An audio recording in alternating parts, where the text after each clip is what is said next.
जय जिजाऊ जय शिवराय।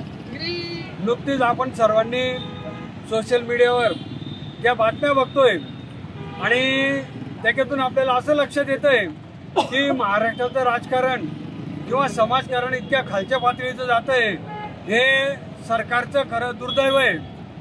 मनोज दादा जरांगे पाटील सारखा एक राजकारणाचा कुठलाही संबंध नसलेला व्यक्ती जो समाजासाठी अहोरात्र काम करतोय, अशा समाजसेवकाला एक आमदार जो माजी मंत्री आहे आणि तो जर खुनाची सुपारी देत असेल तर हे सरकार करतं काय?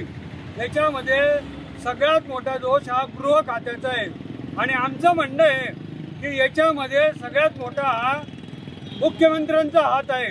कारण गृहमंत्र्याला एवढी कशी झोप लागलेली आहे की 6 कोटी जनतेचा हा नेता मनोज दादा जरांगे पाटील याची हत्येची सुपारी दिली जाते आणि हे गृहमंत्र्याला जर शोधता येत नसेल तर हे आमचं दुर्दैव, या महाराष्ट्राचं दुर्दैव की हे गृहमंत्र्याला अजून शोध लागत नाहीये।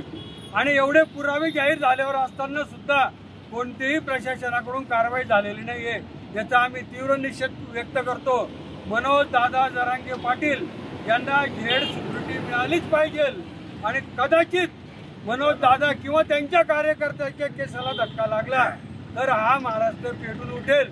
मग गृहमंत्री साहेब, पोलीस प्रशासन साहेब, जे होईल असंही तुम्ही आम्हाला आमच्या मरणावर उठलेले, पण लढून मरू आम्ही, शेवटी आम्ही मराठी आहोत। एक वेळ उतरलो तर माघार आमच्या रक्तात नाहीये, पण जगू किंवा मरू पण समोरच्याला पूर्ण केल्याशिवाय आम्ही थांबणार नाही, हा आमचा शासनाला इशारा आहे।